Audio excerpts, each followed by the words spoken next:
رب العالمين والصلاة والسلام على أشرف الأنبياء والمرسلين نبينا محمد وعلى آله وصحبه أجمعين أما بعد. الحمدللہ ہمارا 10واں درس ہے دروس اللغۃ العربیہ میں اکیڈمی آزاد کے مستوی الاول میں، اور آج کا درس پچھلے درس کو ہی کنٹینیو کرے گا جہاں پہ ہم نے فعل کی اقسام پڑھنا شروع کی تھی. ہم نے پچھلے درس میں جو دوسری تقسیم ہے فعل کی زمانے کے اعتبار سے وہ کمپلیٹ کی تھی کہ فعل زمانے کے اعتبار سے ماضی، مضارع اور امر میں اس کی تقسیم ہوتی ہے، اور ماضی کی تعریف جانی تھی، مضارع کی تعریف کو سمجھا تھا، امر کی تعریف کو سمجھا تھا، اور ان کی اعرابی حالتوں کو پچھلے درس میں ہم نے سمجھا تھا. آج جو بات شروع ہوگی وہ تیسری تقسیم جو ہے فعل کی.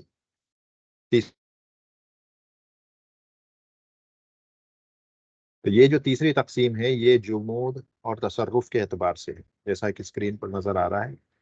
جامد اور متصرف، یعنی جمود اور تصرف اور جمود کے اعتبار سے، تصرف اور عدمی ہی.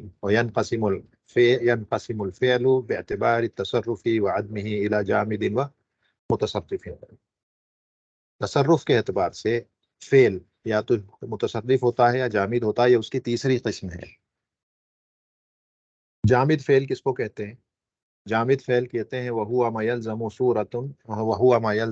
صُورَةً وَاحِدَةً اِمَّا الْمَاضِي وَإِمَّا الْأَمْرُ.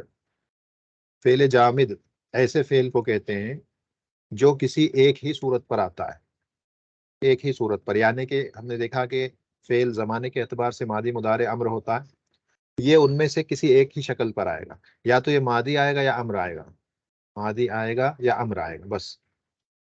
ٹھیک ہے، مضارع نہیں آ سکتا. اکیلا مضارع ایسا نہیں ہوگا کہ صرف مضارع کے وزن پہ، کیونکہ اگر مضارع کے وزن پہ آ گیا تو پھر تو اس سے امر بھی بنتا ہے، مضارع سے ہی تو امر بنتا ہے. تو یا تو ماضی آئے گا یا امر آئے گا. امر آئے گا سے یہ آپ نتیجہ نہیں نکال سکتے کہ پھر اس کا تو مضارع بھی ہوگا، نہیں. لیکن اگر مضارع ہوگا تو لازمی ہے کہ پھر اس کا امر بنے. لیکن امر ہے تو لازمی نہیں آتا کہ اس کا مضارع بھی ہونا چاہیے. استعمال نہیں کرتے، اگر استعمال نہیں کرتے مضارع کو، صرف اس کا امر استعمال کر لیتے ہیں لیکن اس کا مضارع استعمال نہیں کرتے. لیکن اگر کسی فعل کا مضارع استعمال کرتے ہیں تو اس سے امر بھی بنا لیتے ہیں، کیونکہ اس سے امر بن جاتا ہے. تو جامد ایسے فعل کو کہتے ہیں کہ ہوا ما یلزم صورۃ واحدۃ اما الماضی و اما الامر، یا تو ماضی یا امر کی شکل پہ آتا ہے. مثلا عصا، عصا، لیسا. لیسا معروف فعل ہے، بہت زیادہ استعمال ہوا ہے، قرآن میں بھی ہے، حدیثوں میں بھی ہے، عام بول چال میں بھی کافی استعمال ہوتا ہے فعل لیسا کا. اور یہ فعل جو ہے یہ ماضی ہوتا ہے، اس کا نہ مضارع آتا ہے نہ امر آتا ہے. اسی طرح سے عصا، عصا کی پوری گردان چلے گی فعل ماضی کی، لیسا کی گردان چلے گی فعل ماضی کی، جو ہم نے کل ایک کانجوگیشن ٹیبل گردان دیکھی تھی. کتبا، کتبا الف کے ساتھ، کتبو واو الجماعت کے ساتھ، کتبت، کتبتا، کتبنا، کتبتا، کتبتم، کتبتما، کتبتم، کتبتی، کتبتما، کتبتنا، کتبتو، کتبنا. اس طرح سے جو گردان ہے لیسا کی بھی چلتی ہے. لیسا، لیسا الف کے ساتھ، لیسو، لیست، لیستا، لسنا، لستا، لستما، لستم، لستی، لستما، لستنا، لستو، لسنا. یا لیسا کی اسی طرح سے عصا کی چلے گی، اسی طرح سے عصا کی چلے گی. عصا، عصایا، یہ یا نکل کے آئے گا، اس میں الف جڑ جائے گا، عصایا، اور اس کے بعد ایک آئے گا عصو، عصو، اور اس کے بعد یہ چلے گا عصی، عصیت، عصیت، عصیتا. اس کے بعد عصینا، عصیتا، عصیت، عصیتا، عصیتما، عصیتم، عصیتم، عصیتی، عصیتما، عصیتنا، عصیتو، عصینا. تو یہ صرف ماضی ہے، لیسا صرف ماضی ہے. ان کا مضارع بھی نہیں ہوتا، امر بھی نہیں ہوتا، بنا بھی نہیں سکتے، کیونکہ عرب کبھی اس کا استعمال ہی نہیں کیا. انہوں نے مضارع میں بھی استعمال نہیں کیا اور امر میں بھی استعمال نہیں کیا. اسی طرح سے فعل آتا ہے حب، ایک فعل، یہ امر کا صیغہ ہے، یہ امر میں ہی استعمال ہوتا ہے. اس کا نہ ماضی ہے نہ مضارع، یہ ایسا ہی استعمال ہوتا ہے حب. اور اس کا معنی ہوتا ہے افترض.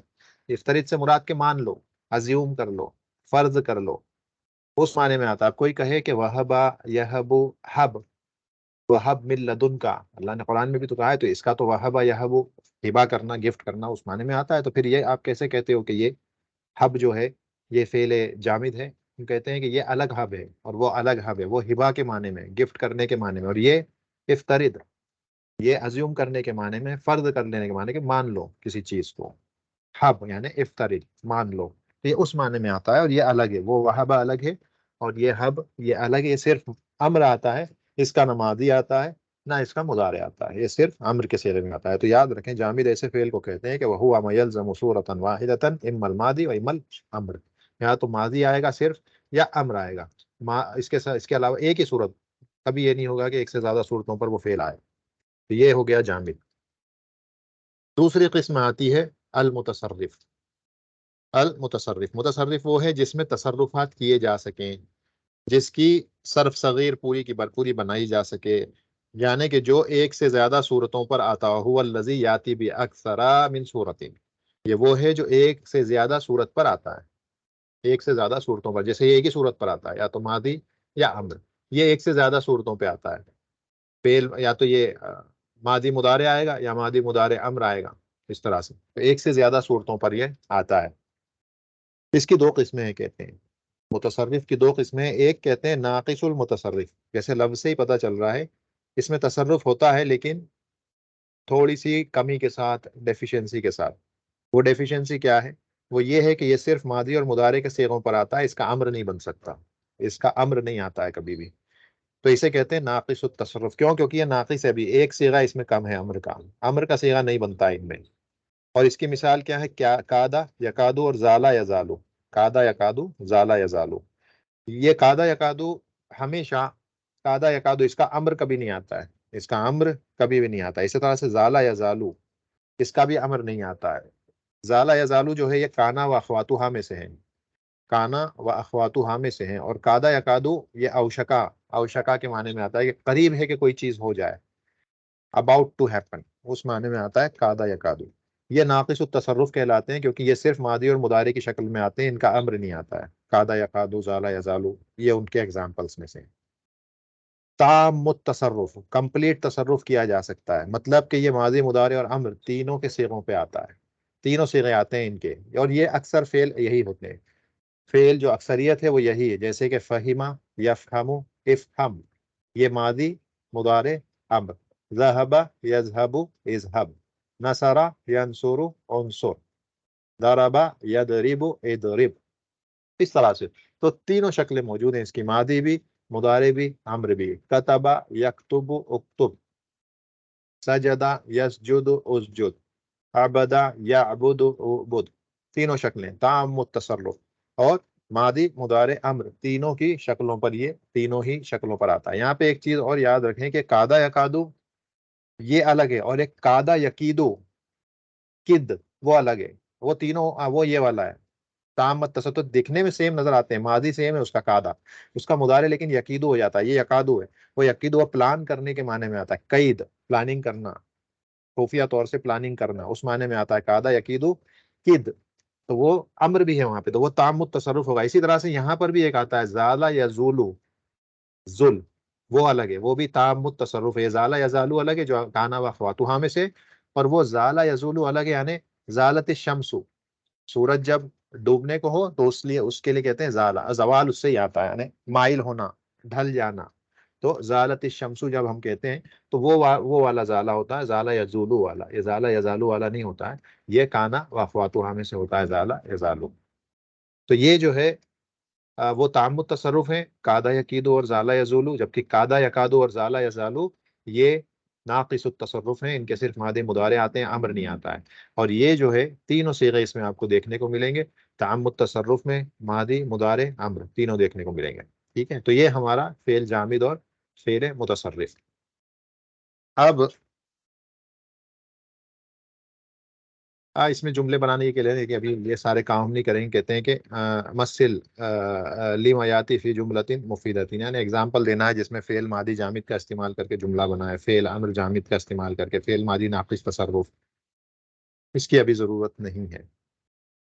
اب یہ چوتھی جو تقسیم ہے، ہم نے کہا افعال کی تقسیمات ہیں، ان کی کچھ تقسیمات ہیں جس میں سے دو جو ہیں اس سے پہلے کے درس میں ہم دیکھ چکے ہیں الگ الگ کر کے، درس نمبر 8 اور 9 میں، یہ 10واں درس ہے۔ 10 نمبر 8 میں ہم نے جو دیکھا تھا وہ فعل کی صحت اور اعتلال کے اعتبار سے فعل کا ڈویژن دیکھا تھا کہ فعل یا تو صحیح ہوتا ہے یا معطل ہوتا ہے، صحیح کی 3 قسمیں، معطل کی 5 قسمیں وہ دیکھی تھی۔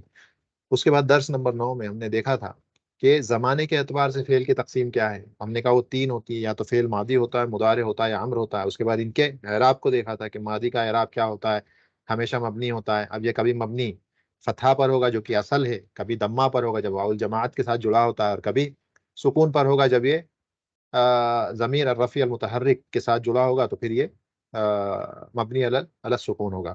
اس کے بعد مضارع کو دیکھا تھا. مضارع میں ہم نے دیکھا تھا یا تو یہ رفع کی حالت میں ہوتا ہے، یا نصب کی حالت میں ہوتا ہے، یا جزم کی حالت میں ہوتا ہے. اس کے رفع کا بتانے کا طریقہ ہم نے دیکھ لیا تھا. فائیونی اور پاکٹس کے لیے الگ طریقہ ہے. افعال الخمسہ جس میں نون آتا ہے، نون جاتا ہے، صیغہ ہوتا ہے، اس کا طریقہ الگ ہوتا ہے. نون سے اس کا ہم رفع بتاتے ہیں، نون ہٹ گیا تو نصب بتاتے ہیں. اسی طرح سے پھر ہم نے دیکھا تھا امر کو، اور امر کے اعراب کو دیکھا تھا کہ یا تو امر جو ہوگا، وہ امر جو ہوتا ہے وہ ہمیشہ مبنی ہوتا ہے.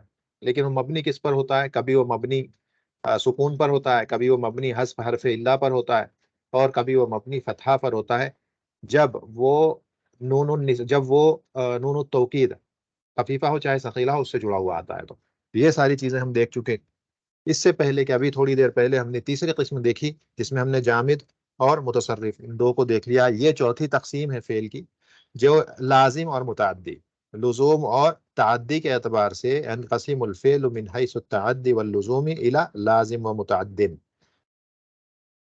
لزوم اور تعدی کے اعتبار سے، تعدی اور لزوم کے اعتبار سے فعل کی دو قسمیں، یا تو فعل لازم ہوگا یا فعل متعدی ہوگا. کیا معنی ہے فعل لازم ہوگا یا فعل متعدی ہوگا؟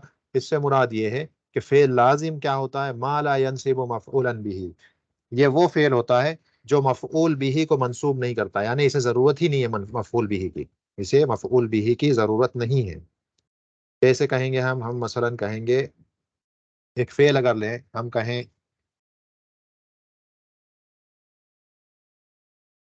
زید بیٹھا، جملہ کمپلیٹ ہو گیا. زید بیٹھا جملہ کمپلیٹ ہو گیا. اسے مفعول به آبجیکٹ کی ضرورت نہیں ہے، اسے آبجیکٹ کی ضرورت نہیں ہے. زید بیٹھا، بات ختم ہو گئی. اسی طرح سے زید چلا، ختم، یہاں پہ بھی مفعول به کی ضرورت نہیں ہے. اسی طرح سے زید سویا، مفعول به کی ضرورت نہیں ہے. اس کا مطلب بیٹھنا، چلنا، سونا، یہ سب کے سب لازم افعال ہیں، کیونکہ یہ مفعول به کو منصوب نہیں کرتے، یعنی اسے ضرورت ہی نہیں ہے مفعول به کی. یہ مرفوع اسم پر ہی اکتفا کر لیتے ہیں. مرفوع اسم مطلب فاعل. زید فاعل ہے ان سب میں. بیٹھنے کا کام کون کر رہا ہے؟ زید کر رہا ہے. چلنے کا کام کون کر رہا ہے؟ زید کر رہا ہے. سونے کا کام کون کر رہا ہے؟ زید کر رہا ہے. اس کا مطلب، اور ہمیشہ یاد رکھیں، جو ہم آگے جا کے بھی پڑھیں گے، کہ فاعل ہمیشہ مرفوع ہوتا ہے. اسی لیے اس کی تعریف میں کہا جاتا ہے کہ لازم وہ فعل ہے جو اسم مرفوع، جو مرفوع پر اکتفا کر لے، یعنی فاعل پر اکتفا کر لے، اسے مفعول کی ضرورت نہیں ہے. اس کا مطلب وہ مرفوع پر اکتفا کر لے. ٹھیک ہے نا؟ کیا کہتے ہیں؟ مرفوع پر اکتفا کر لے. مرفوع اسم پر، مرفوع اسم سے مراد کیا ہے؟ فاعل، کیونکہ فاعل مرفوع ہوتا ہے. تو مرفوع پر اکتفا کر لے مطلب فاعل پر اکتفا کر لے، اسے فاعل کے علاوہ مفعول کی ضرورت نہ پڑے. مفعول به کی ضرورت جسے نہیں پڑتی ہے اسے فعل لازم کہتے ہیں. اسے انگلش میں ہم کہتے ہیں انٹرانزیٹو. اسے ہم انگلش میں کہہ دیتے ہیں ان ٹرانزیٹو ورب، ان ٹرانزیٹو. ٹھیک ہے؟ اس کا اثر کسی دوسرے پہ واقع نہیں ہوتا ہے. فاعل کا اثر تعدی ہو کے دوسرے پر اس کا اثر نہیں پہنچتا ہے، اسی لیے اس کو لازم کہتے ہیں. اس کا اثر دوسرے پر نہیں پڑتا ہے. مثلا بیٹھنے کا اثر کسی دوسرے پر نہیں پڑ رہا ہے. چلنے کا اثر کسی دوسرے پر نہیں ہو رہا ہے. سونے کا اثر کسی دوسرے پر نہیں ٹرانسفر ہو رہا ہے. تو اسے ہم کہتے ہیں لازم، انٹرانزیٹو ورب. جیسے قعدہ، یہی جو ہم نے لکھا بیٹھا. جلسہ، قعدہ بیٹھنے کے معنی میں، جلسہ بیٹھنے کے معنی میں. کرما، یہ بھی اس باب سے، فعولا کے باب سے جو کچھ بھی آئے، فعولا کے وزن پر جو بھی فعل آتے ہیں، فعولا کے وزن پر جو بھی فعل آئیں گے سب کے سب لازم ہوں گے. سب کے سب لازم، ان کو کبھی بھی مفعول به کی ضرورت نہیں پڑتی. کروما، قروبا، اس طرح کے جو بھی افعال دیکھیں جو فعولا کے وزن پہ ہوں، وہ انٹرانزیٹو ہوں گے، لازم ہوں گے، انہیں مفعول به کی ضرورت نہیں پڑتی، فاعل پر اکتفا کر لیتے ہیں. تو یہ آپ کا انٹرانزیٹو ورب ہے، جس کی مثالیں یہاں دیکھ لیں. زید بیٹھا، زید چلا، زید سویا، یہ اس کی مثالیں. اب ہم بات کریں گے ٹرانزیٹو یا متعدی فعل کی، جسے انگلش میں کہتے ہیں ٹرانزیٹو ورب. اسے عربی میں کہتے ہیں متعدی، اور کہتے ہیں ان کی 4 قسمیں ہیں. متعدی کی 4 قسمیں. متعدی کہتے ہیں کس کو ہے؟ پہلے متعدی اس کو کہتے ہیں جسے مفعول کی ضرورت پڑتی ہے، جسے مفعول کی، یعنی کہ جو مفعول به کو لیتا ہے. اس کو ایکسیپٹ کرتا ہے، اس کو قبول کرتا ہے. مثلا ہم کہیں زید نے کھایا. اب یہاں پر ایک لازمی سوال اٹھے گا، کیا کھایا؟ اگر اس سوال کا جواب مل جائے، کیا کھایا کا جواب مل جائے، تو ہم کہیں گے یہ فعل کھانا، یہ کھانا جو ہے یہ متعدی ہے، یہ متعدی ہے. ٹھیک ہے نا، متعدی ہے یہ فعل کھانا. کیوں؟ کیونکہ کیا کھایا کا جواب ہمیں مل رہا ہے، زید نے کھایا. کیا کھایا؟ مثلا بریانی کھائی، یا فروٹس کھائے، یا مٹھائی کھائی، کچھ بھی. تو جواب ملے گا، کیا کھایا کا جواب ملے گا. اور ہمیشہ دیکھیں فاعل کے ساتھ نے لفظ آ جاتا ہے اردو ترجمے میں. فاعل کے ساتھ اردو ترجمے میں نے لفظ آ جائے گا، آپ سمجھ جائیں کہ یہ فعل متعدی ہے اگر اس کے ساتھ نہیں آ جائے. زید دیکھیں یہاں پہ کہیں بھی نہیں ہے. زید نے بیٹھا، بات ہی نہیں بنتی. زید نے چلا، زید نے سویا، بات ہی نہیں بنتی. بس ڈائریکٹ کہنا پڑتا ہے زید بیٹھا، زید چلا، زید سویا. لیکن نے آ جائے یا کا وغیرہ آ جائے، وہ کا اس طرح سے یا نے آ جائے، تو سمجھ جائیں کہ وہ فعل ٹرانزٹیو ہے، وہ فعل متعدی ہے. زید نے کھایا. اسی طرح سے دیکھیں زید نے مارا، زید نے مارا. زید نے دھویا. یہ مارنا دھونا الگ ہے، یہ مارنا الگ ہے، دھونا الگ ہے. دھونا کپڑے دھونا. وہ عام بول چال میں مائیں کبھی کیا ہے، مارنے کو دھونے کے لفظ میں استعمال کر لیتی ہیں. بچے کو دھویا، لیکن وہ الگ دھونا ہے، یہ الگ دھونا. تو زید نے دھویا.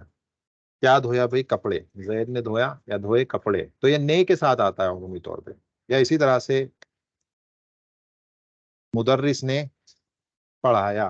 کیا پڑھایا؟ جواب ملے گا. تو دیکھیں نے لگا ہوا، یہ ایک علامت ہے پہچاننے کے لیے کس فعل کو ہم متعدی کہیں گے، کس فعل کو ہم لازم کہیں گے. اردو کے حساب سے ایسے پہچانا جاتا ہے، اور عربی کے حساب سے معنی سے آدمی پہچان جاتا ہے کہ کون سا فعل تعدی ہے، کون سا فعل متعدی ہے، کون سا فعل لازم ہے.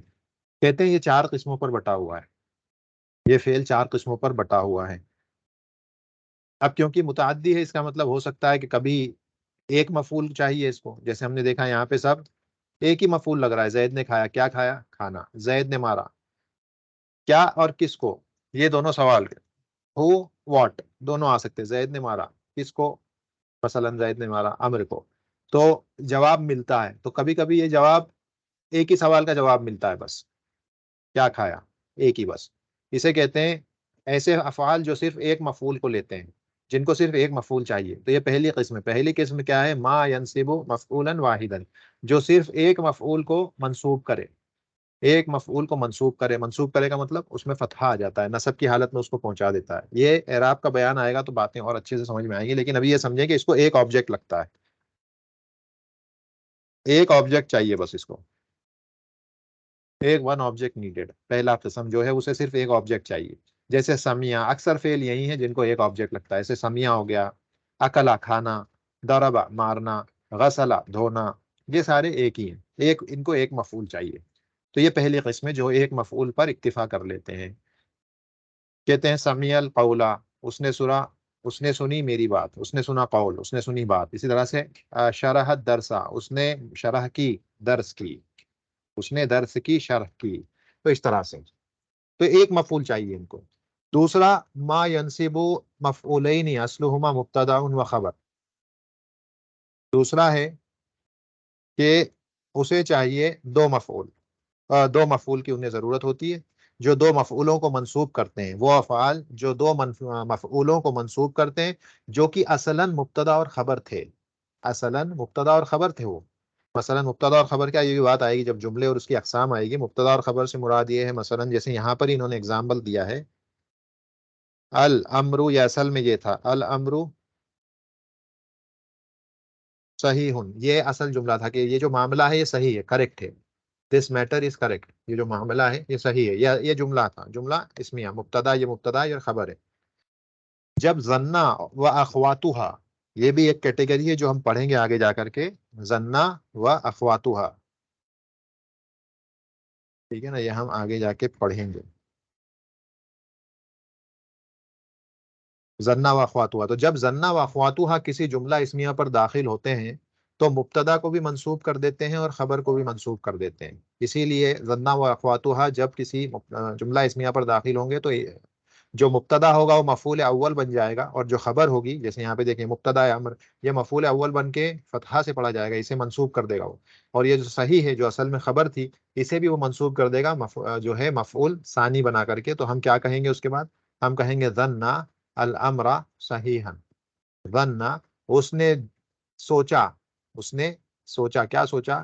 اس امر کے بارے میں کہ یہ جو معاملہ ہے یہ صحیح ہے. اس نے گمان کیا، اس نے گمان کیا کہ یہ معاملہ صحیح ہے. تو گمان کرنے کے معنی میں آتا ہے ظنہ، اور اس کی اخوات بھی آتی ہیں، یعنی اسی کے جیسے اور کچھ افعال آتے ہیں، مثلا علیمہ، وہ بھی اسی میں سے آتا ہے گمان کرنے کے معنی میں. بعض اس میں سے یقین کی طرف دلالت کرتے ہیں اور بعض ظن پر دلالت کرتے ہیں، لیکن وہ سب کے سب ظنہ و اخواتہما میں آتے ہیں، جو الگ سے اس کا ایک کمپلیٹ باب ہے جہاں پہ وہ ظنہ و اخواتہما کیا کیا ہوتے ہیں، 4 5 جو افعال آتے ہیں ان کو ان کے بارے میں پڑھا جائے گا. تو ظن الامر صحیحا، اس طرح سے جو ہے یہ ظنہ و اخواتہ. اسی طرح سے علیمہ بھی آ جائے، علیم الامر صحیحا، اس نے جانا کیا معاملے کو صحیح. تو اس بات، لیکن وہاں پر یقین ہے، یہاں پر ظن ہے، لیکن وہ ظنہ و اخواتہ میں سے ہی آتے ہیں. تو یہ دوسری کیٹیگری ہے جو دو مفعولوں کو منصوب کرتی ہے، اور اصلاً یہ مفعول کیا تھے؟ مبتدا اور خبر تھے. اس ظنہ کے آنے سے پہلے یہ اصلاً مبتدا اور خبر تھے. ظنہ کے آ جانے کے بعد یہ مفعول اول بن گیا جو مبتدا تھا، اور خبر مفعول ثانی بن گئی. تو یہ ظنہ اور اخواتہ جنہیں دو مفعول لگتے ہیں. تیسری کیٹیگری ہے جنہیں دو مفعول لگتے ہیں لیکن اصلاً وہ مبتدا اور خبر نہیں تھے. جنہیں دو مفعول لگتے ہیں لیکن اصلاً وہ مبتدا اور خبر نہیں تھے. مثلاً یہ مثال دی ہوئی ہے، دیکھیں، آتا دینے کے معنی میں نے دیا، صدیقہ یا اس نے دیا، مثلا یا اوتی کر دیں، آتا کر دیا، اس نے دیا اپنے دوست کو ایک کتاب، اس نے اپنے دوست کو کتاب دی، اس نے اپنے دوست کو کتاب دی. تو دیکھیں صدیقہ بھی منصوب ہے اور کتابن بھی منصوب ہے، تو یہ مفعول اول ہے اور یہ مفعول ثانی ہے. لیکن کیا یہ مبتدا خبر ہے؟ نہیں. کیا ہم کہہ سکتے ہیں صدیق ہو کتابن، اس کا دوست کتاب ہے؟ بات ہی نہیں بنتی، اس کا دوست کتاب کیسے ہو سکتا ہے؟ تو اس کا دوست کتاب نہیں ہے، اس کا مطلب یہ مبتدا نہیں ہے اصلاً اور یہ خبر نہیں ہے. اسی لیے جب یہ فعل اس پر داخل ہوا تو ہم یہ نہیں کہہ سکتے کہ یہ مبتدا تھا جو مفعول اول بن گیا اور یہ کہ خبر تھی مفعول ثانی بن گئی. نہیں، یہ مفعول اول ہے بس، اور یہ مفعول ثانی ہے. اصلاً یہ مبتدا اور خبر نہیں تھے. لیسا اصلہما مبتدا و خبرا، لیسا اصلہما یعنی اصلاً یہ مبتدا خبر نہیں تھے. اس میں ظنہ و اخواتہما میں تو جب یہ داخل ہوتے ہیں تو یہ مبتدا و خبر پر جملہ اسمیہ پر ہی داخل ہوتے ہیں، ظنہ و اخواتہما. جبکہ اس کے علاوہ کہ یہ فعل اس طرح کے آتا اور اسی کی طرح کے دوسرے فعل ہیں جنہیں ہم پڑھیں گے الگ سے ڈیٹیل میں، وہ نارمل جملے پہ آ جاتے ہیں اور اپنا الگ الگ مفعول، یعنی یہ مفعول اول ہے، مفعول ثانی ہے، جو کہ اصلاً مبتدا اور خبر نہیں ہوتے ہیں، اس پر داخل ہو کے مفعول اول ہے، مفعول ثانی ہے. تو یہ تیسری قسم ہے جو دو مفعولوں کو منصوب کرتی ہے، لیکن اصلاً وہ جو دو منصوب ہیں وہ یا دو مفعول ہیں وہ اصلاً مبتدا اور خبر نہیں تھے، جبکہ یہاں پر وہ مبتدا اور خبر تھے. چوتھی اور آخری قسم ہوتی ہے جو تین مفعولوں کو، تین مفاعیل کو منصوب کرتا ہے، یعنی دو سے بھی زیادہ، تین مفعولوں کو منصوب کرتا ہے. اب یہ کیا ہے؟ دیکھیں یہ بھی ہم الگ سے پڑھیں گے. علما اور اسی کے جیسے کچھ افعال ہیں جو تین مفاعیل، تین مفعول کو منصوب کرتے ہیں، جس میں سے ایک ان میں سے عالم ہے. یہ الگ سے ایک چیپٹر اس کا بھی آئے گا، ایک چیپٹر اس کا بھی آئے گا اور ایک چیپٹر اس کا بھی آئے گا الگ سے، جہاں پہ ہم وہ سارے افعال پڑھیں گے جو مثلا دو افعالوں کو، جیسے ظنہ اور اخواتہ پڑھیں گے، آتا پڑھیں گے، اور اسی طرح کے دوسرے افعال جن کو دو مفعول چاہیے، اسی طرح سے وہ افعال جن کو تین مفعول چاہیے. تو یہ عالمہ ان میں سے ایک ہے جو فارم 4 کے وزن پر ہے، فارم 4 کے وزن پر. تو علم تو میں نے جانا یا میں نے بتایا، میں نے خبر دی، عالمہ کا معنی میں نے خبر دی، میں نے خبر دی محمد کو. کیا خبر دی؟ کہ امر مسافر یا سفر کر رہا ہے. تو یہ تین مفعول ہو گئے، پہلا مفعول محمدن، دوسرا مفعول امر، تیسرا مفعول مسافرن. تو یہ چوتھی قسم ہے جو تین مفعولوں کو منصوب کرتی ہے، نصب دیتی ہے. تو یہ متعدی کی یہ تین قسمیں ہیں، 4 قسمیں ہیں. ایک تو ایک ہی مفعول لگے گا، دوسرا دو مفعول لگیں گے جن کا اصل مبتدا اور خبر تھا، تیسرا دو مفعول لگیں گے لیکن اصلاً وہ مبتدا اور خبر نہیں تھے، اور آخری والا جسے تین مفعول لگیں گے، علما اور اس کے اخوات، ان کو ہم الگ سے پڑھیں گے. اب ایک نقطہ یہ سمجھتے چلیں کہ کسی بھی فعل کو جو متعدی ہوتا ہے، لازم ہوتا ہے، اسے ہم متعدی بنا سکتے ہیں حمزہ کے ذریعے. حمزہ کے ذریعے ہم اس فعل کو متعدی، جیسے کوئی فعل لازم ہے، مثلا جلسہ ہم نے کہا لازم ہے، اوپر پڑھا نا بیٹھنا، بیٹھنا لازم ہے. تو دو طریقے ہیں جس کے ذریعے ہم کسی بھی فعل کو، اگر وہ لازم ہے تو ہم اسے متعدی بنا سکتے ہیں. دو طریقے سے. کیا ہے وہ طریقے؟ حمزہ کے ذریعے اور تضعیف. تضعیف کہتے ہیں ملٹیپلیکیشن، یعنی ڈبل کر دینا لیٹر کو. جیسے دیکھیں یا تو اسے آپ کسی بھی فعل کو آپ فارم 4 پر لے جائیں. یہ فارم 4 ہے دیکھیں اقعدہ. کسی بھی فعل کو فارم 4 پر جب آپ لے جائیں گے تو وہ لازم سے متعدی بن جائے گا. اقعدہ قعدہ ہم نے پڑھا تھا نا بیٹھنا. بیٹھنا کیا ہے؟ لازم ہے. لیکن اقعدہ بیٹھانا اب ہو جائے گا. دیکھیں اس کو میں یہاں پہ لکھتا ہوں. دیکھیں یہاں پہ دونوں مثال لکھتا ہوں. زید بیٹھا. ایک تو یہ لازم ہے. زید نے بیٹھایا ہو گیا نا تعدی. متعدی ہو گیا نے آ گیا. زید نے بیٹھایا تو اقعدہ کا معنی بیٹھا ہے کسی دوسرے کو بیٹھانا. اب یہ متعدی ہے اس کا اثر کسی دوسرے پر ہوگا کہ زید کسی دوسرے کو بیٹھا رہا ہے. اسی طرح سے جلسہ بیٹھا بیٹھنا. جلسہ زید بیٹھا. اجلسہ زید نے بیٹھایا. قعدہ کا وہی معنی ہوتا ہے. قعدہ بیٹھنا. قعدہ بھی کر دیا یعنی عین کو ڈبل کر دیا ہم نے. فارم 2 پر لے گئے ہم. ٹھیک ہے نا. ہم نے پڑھا ہے صرف میں فارم کو جب آپ اس فعل کو جب فارم 2 پر آپ لے جائیں گے عین کلمے کو ریپیٹ کر دیں گے تضعیف کر دیں گے اس کو ڈبل کر دیں گے تو یہ بھی متعدی بن جائے گا لازم سے. تو قاعدہ بھی اسی معنی میں آئے گا بیٹھایا. بس اس میں تھوڑی سی شدت زیادہ ہوگی. قاعدہ کے اندر مبالغہ ہے. اس کے اندر شدت ہے. اسی طرح سے جلسہ اس کے اندر بھی شدت ہے. تو یہ جو فعل لازم ہوگا اسے یہ متعدی بنا دے گا. اور کوئی فعل متعدی ہو تو اسے دو مفعول والا بنا دے گا. مثلا علیمہ. علیمہ اس نے جانا. ٹھیک ہے نا. جیسے علیمہ ہے. علیمہ کو ہم نے دیکھا تھا کہ علیمہ زنا و اخواتها میں بھی شامل ہو سکتا ہے جس کو دو مفعول لگتے ہیں. دو مفعول لگتے ہیں نا. ہم نے پڑھا زنا اور اخواتها کو دو مفعول لگتے ہیں. مفعول اول مفعول ثانی جو اصلا مبتدا اور خبر تھے. اب اگر اس کے آگے آپ حمزہ لگا دیں عالمہ کر دیں تو یہ کیا کرے گا؟ ایک اور مفعول جوڑ دے گا اس میں. اب تین مفعول جیسے یہ والا دیکھیں علیمہ تھا وہ. علیمہ کے آگے حمزہ جوڑ دیا تین مفعول ہو گئے. اصلا دو مفعول لگتے ہیں. تو ہوتا یہ حمزہ جب آپ جوڑتے ہو یا تضعیف کرتے ہو تو اگر لازم تھا تو متعدی ہو جائے گا. اگر متعدی تھا ایک مفعول کے ساتھ تو اب دو مفعول لے گا. اگر متعدی تھا دو مفعول کے ساتھ تو اب تین مفعول لے گا. اس طرح سے ہوتا ہے. تو یہ جو حمزہ یا تضعیف کے ذریعے کسی بھی فعل کو لازم سے متعدی بنایا جا سکتا ہے اسے ان ٹرانزیٹیو سے ٹرانزیٹیو بنا سکتے ہیں حمزہ یا تضعیف کے ذریعے. ٹھیک ہے. تو یہ ہمارا آج کا درس تصرف اور جو ہے لزوم کے اعتبار سے تھا. اس سے پہلے ہم نے تیسری قسم دیکھی جس میں ہم نے یہاں پہ لازم اور متعدی. اس سے پہلے ہم نے جو ہے کیا دیکھا تھا؟ دیکھیں ذہن سے نکل گیا. تیسری قسم کیا تھی بھائی؟ اوپر چلیں ایک بار. ہاں یہ ہم نے تصرف اور جمود کے اعتبار سے دیکھی تھی. اور یہاں پر ہم نے دیکھا لازم اور متعدی یعنی لزوم اور تعدی کے اعتبار سے. تو اس طرح سے چار قسمیں ہماری پوری ہوتی ہیں افعال کی تقسیم کے اعتبار سے. اب وہ کیا کہہ رہے ہیں یہاں پہ؟ کہہ رہے ہیں کہ من هذه الآیت القرآنی الکریمہ استخرج کل فعل لازم. یہاں سے فعل لازم نکالنا ہے اور فعل متعدی. لیکن اس کے لیے معنی پتہ ہونے چاہیے. اسی لیے ابھی ہم یہ نہیں کریں گے کیونکہ معنی اگر پتہ نہیں ہے تو پھر مسئلہ ہوگا کہ ہم کیسے ڈھونڈیں گے کہ وہ متعدی کون سا ہے اور لازم کون سا ہے. عمومی طور پہ جس فعل کے ساتھ ضمیر جڑ کر کے آ جائے. دیکھیں یہاں پر آ رہا ہے. دیکھیں لا یحتمنہ اس کے ساتھ کم ضمیر جڑ کر آ رہی ہے. اس کا مطلب یہ متعدی ہے. جس کے ساتھ بھی ضمیر جڑ کر آ جائے ڈائریکٹلی جس فعل کے ساتھ وہ متعدی ہوتا ہے. یاد رکھیں. جیسے دیکھیں یہاں پر آ رہی ہے یحتمنکم تو یہ تو بالکل 100% یہ جو ہے آپ کا متعدی ہے. اور یہ دیکھیں یہ نون ثقیلہ ہے. نون ثقیلہ ہے تو یہ فعل مضارع کے ساتھ نون ثقیلہ آ گیا تو یہ جو ہے اس وقت مبنی علی الفتح ہے. یہ دیکھیں میم کے اوپر فتحہ ہے تو ہم کہیں گے مبنی علی الفتح. فعل مضارع مبنی علی الفتح. تو یہ ایکسرسائز ابھی نہیں کر سکتے ہم کیونکہ بہت جلدی ہے. جیسے ہم نے پہلے بھی کہا کہ بعض چیزیں انہیں اعراب کے بیان کو تھوڑا سا پہلے لے کر کے آنا تھا اور اس کے بعد ان چیزوں کو اگر وہ ایکسپلین کرتے تو زیادہ بہتر ہوتا. اگلی قسم جو ہوگی وہ آئندہ درس میں درس نمبر 11 میں ہم لے کر کے آئیں گے جس میں ہم المعلوم والمجہول یہ ایکٹیو وائس اور پیسیو وائس جس کا فاعل ذکر کیا گیا ہو اور فاعل ذکر نہ کیا گیا ہو اس اعتبار سے ہم اس بات کو لے کر کے آئیں گے. ایک چیز صرف یہ یاد رکھیں کہ فعل کے متعدی ہونے کا مطلب یہ نہیں ہے کہ اگر فعل کا مفعول ذکر نہیں کیا ہے تو اب وہ جو ہے لازم ہو گیا. نہیں. مثلا اگر کوئی کہے اکل الولد لڑکے نے کھایا اور اس طعام کو نہیں بیان کیا اس نے. لڑکے نے کھایا کھانا. اب اس کھانے کا ذکر اگر کوئی جملے میں نہیں کرتا تو اس کا مطلب یہ نہیں ہے کہ اکلا اب لازم بن گیا.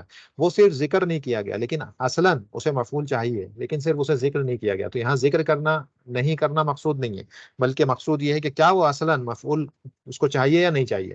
اصلا اگر اس کو مفعول نہیں چاہیے تو وہ لازم ہوگا اور اصلا اس کو مفعول چاہیے تو وہ متعدی ہوگا اگرچہ کہ اس مفعول کو ذکر نہ بھی کیا جائے. ہم صرف یہ کہیں کہ زید نے بیٹھایا اب یہ نہ بھی بتائیں کس کو بیٹھایا تو بھی اب یہ بیٹھانا یہ متعدی فعل ہے. اسی طرح سے ہم کہیں امر نے کھایا، اب کیا کھایا وہ نہ بھی بتائیں تو کھانا جو فعل ہے یہ متعدی ہی رہنے والا ہے. مفعول کے ذکر نہیں کرنے سے ایسا نہیں ہوگا کہ وہ فعل اب لازم بن جائے گا.